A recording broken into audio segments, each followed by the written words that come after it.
असं आव्हान आमच्या सर्व शेतकरी नेत्यांच्या वतीने सरकारला या ठिकाणी करतो.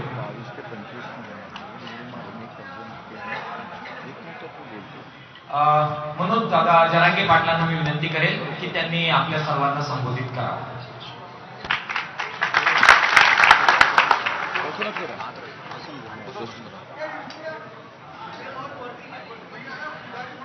सगळ्यांना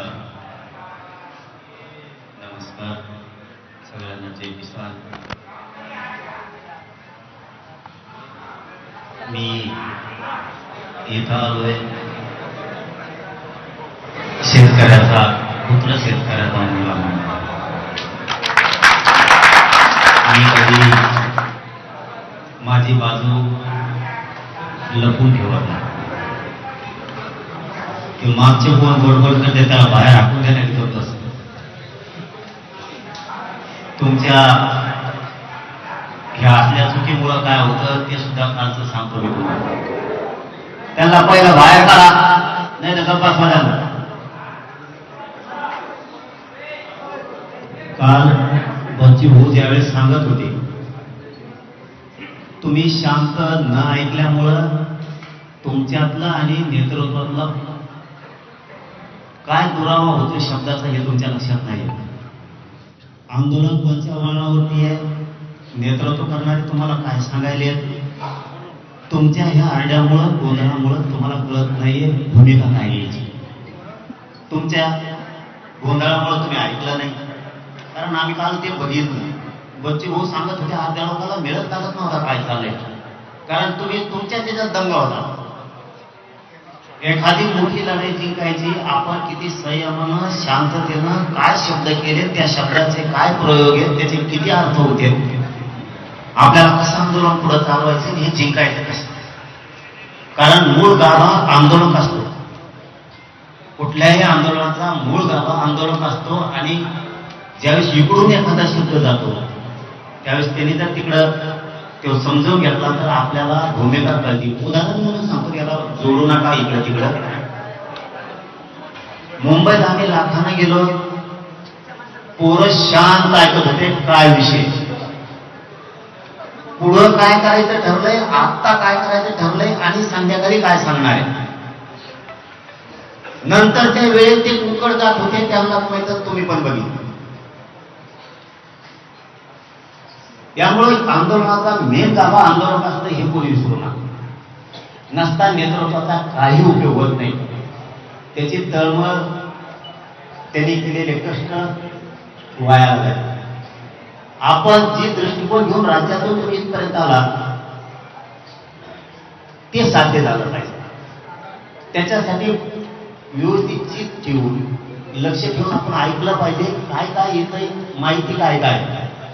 बऱ्याचशा लोकांना काल मला वाटतं बच्चे भाऊ बोलले, नवले साहेब बोलले, तुपकर साहेब बोलले, आम्हाला जे वाटत होतं ना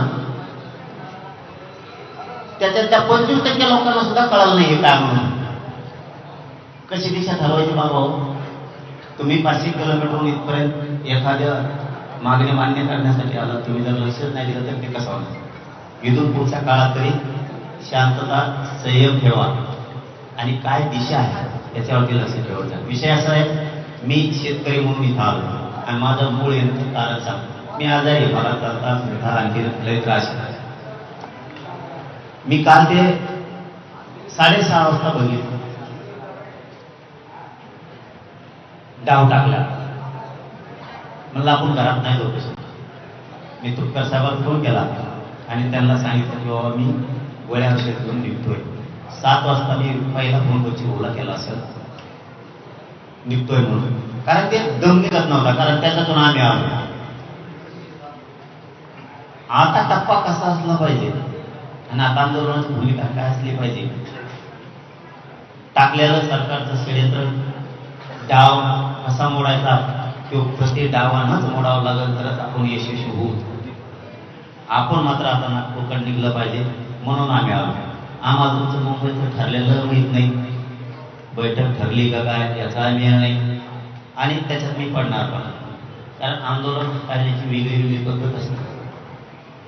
आमचं कसं हाताळायचं, तुमचं शेतकऱ्यांचं कसं हाताळायचं, तुम्ही उभे आहेत त्याच्यात काढता. तुम्ही पूर्ण आयुष्य शेतकरी आंदोलनात फिरत नाही. कोणत्या टप्प्यावरती थांबायचं, कोणत्या टप्प्यावर नाही थांबायचं याचं ज्ञान तुम्हाला आहे. त्याच्यामुळं मी काय तुम्हाला सल्ले देत बसायला देऊ शकत नाही. मी सांगायचं जा नका जाऊ. शेतकऱ्याच्या आंदोलनातला टप्पा मला माहीत नाही, मी तो शिकतोय. मी मागे सांगितलं की 2 तारखेला बैठक लावली, त्यांच्या सगळ्याच्या संमतीनं मी ठरवलेला रद्द करून टाकली. म्हणून 2 शेतकऱ्यात गट दिसता कामा नाही. आणि त्याला काय अर्थ आहे? लढायचं शेतकऱ्यासाठी, आमचं ते बंद करून टाका. मी यासाठी बोलली होती, तुम्हाला खरं सांगतो, मी काय 2-4 मिनिटापेक्षा जास्त बोलणार नाही. मी यासाठी लावली होती, सगळे अभ्यासक तज्ज्ञ संघटनेचे सगळे संस्थापक अध्यक्ष बोलवले होते. ते लढायचं कसं सांगा, कारण माझ्याकडे एकच गोष्ट आहे, पब्लिक आहे आणि मी इमानदारीने लढतो. अभ्यासाचा आपला पत्ता नाही, जे आहे ते आहे त्याला काय, पण आपण नीट करतो बाबा त्याला. आपल्याशिवाय आपलं यांना कथाकथ घोडे लावल्याशिवाय हे देत नाही होत. नाही तर न्याय नाही, फी नाही ना काही नाही, असं तिला असेच जा, अशा स्वरूपाचे.